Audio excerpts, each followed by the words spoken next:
Bonsoir mon ami, c'est Claudine qui te parle.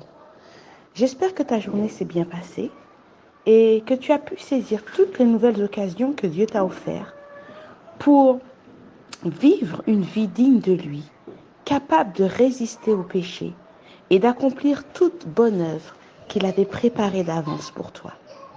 Avant toute chose, je t'invite à te prosterner avec moi et à prier Dieu.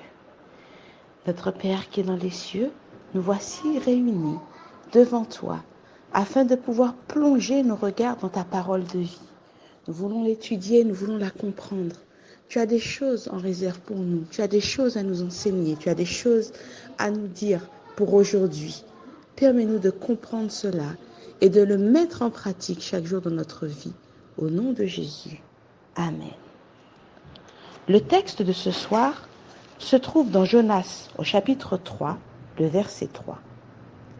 Et Jonas se leva et alla à Ninive selon la parole de l'Éternel. Or, Ninive était une très grande ville de 3 jours de marche. Hier, mon ami, nous avons vu comment Dieu a réitéré son ordre à Jonas, le même que celui qu'il lui avait donné au départ, c'est-à-dire de se lever, d'aller à Ninive et d'y prêcher son message. Après, nous avions vu toutes les péripéties qui étaient survenues dans la vie de Jonas à cause de sa désobéissance. Mais malgré cela, le plan de Dieu pour Jonas n'avait pas changé. Et Dieu lui a fait la grâce de lui accorder une seconde chance. Aujourd'hui, nous sommes heureux de voir que la pédagogie de Dieu a porté ses fruits dans la vie de Jonas. Nous constatons qu'il a bien appris sa leçon, qu'il est devenu obéissant. Il se lève immédiatement et se rend à Ninive, et la Bible dit « selon la parole de l'Éternel ».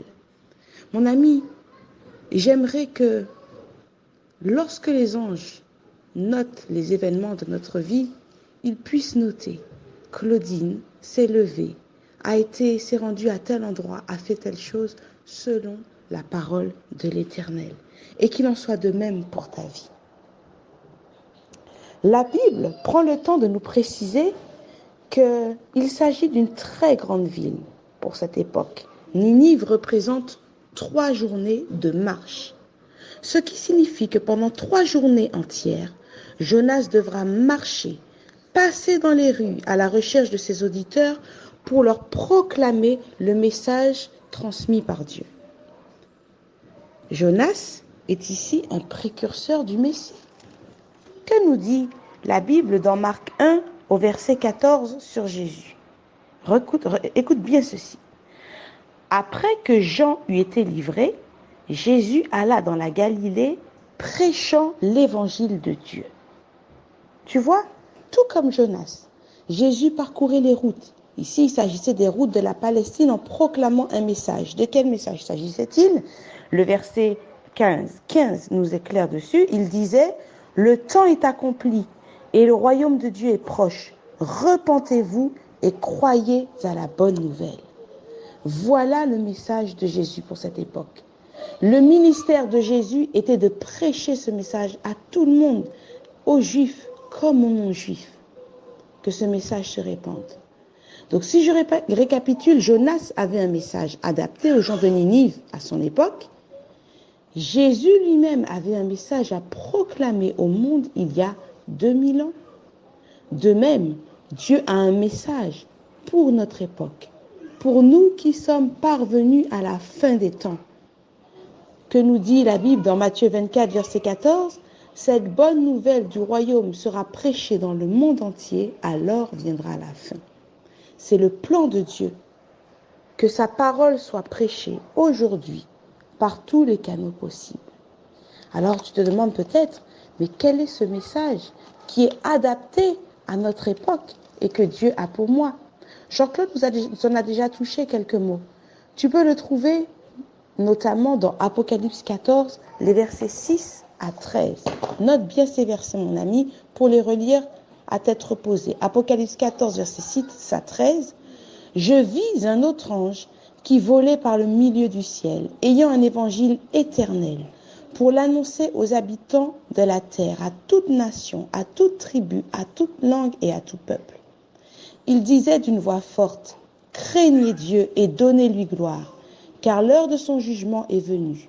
Et adorez celui qui a fait le ciel, la terre et la mer et les sources d'eau. » Et un second ange suivit en disant, « Elle est tombée, Babylone la grande, qui a abreuvé toutes les nations du vin de la fureur de son impudicité. » Et un troisième ange les suivit en disant d'une voix forte, « Si quelqu'un adore la bête et son image et reçoit une marque sur son front ou sur sa main, il boira lui aussi du vin de la fureur de Dieu, versé sans mélange dans la coupe de sa colère. Et il sera tourmenté dans le feu et le soufre devant les saints anges et devant l'agneau, et la fumée de leur tourment monte au siècle des siècles. Et ils n'ont de repos ni jour ni nuit, ceux qui adorent la bête et son image, et quiconque reçoit la marque de son nom. C'est ici la persévérance des saints qui gardent les commandements de Dieu et la foi de Jésus. Ce triple message, mon ami, interroge chaque être humain sur le sujet de son adoration. Mon ami, qui adores-tu? Qui adores-tu? Te demande Jésus. Où que tu te trouves, pose-toi la question. Est-ce un cortège de traditions échafaudé par des hommes? Est-ce une routine religieuse qui me berce dans une fausse sécurité? Est-ce un Dieu à ma mesure qui m'assure la prospérité et me conforte dans mes choix égoïstes? L'heure est venue de sortir de nos systèmes, qu'ils soient religieux ou non, et d'adorer Dieu, le Créateur du ciel et de la terre et de la mer et des sources d'eau. Le chant que je vais t'interpréter ce soir t'invite à faire de Jésus-Christ le centre de ta vie, qui soit ta sagesse, qui soit ta justice, qu'il soit ta sanctification, parce que c'est Jésus qui a payé ta dette. Je te lis la première strophe. Jésus-Christ est ma sagesse, il éclaire mon chemin, et je marche en ma faiblesse, conduit par sa surmain. Il éclaire mon chemin, il éclaire mon chemin, et je marche en ma faiblesse, conduit par sa surmain. Jésus-Christ est ma sagesse, il éclaire mon chemin, et je marche en ma faiblesse, conduit par sa surmain. Il éclaire mon chemin, il éclaire mon chemin, et je marche en ma faiblesse, conduit par sa surmain. Jésus-Christ est ma justice, son sang a coulé pour moi. Je trouve en son sacrifice paix et pardon par la foi. Son sang a coulé pour moi. Son sang a coulé pour moi.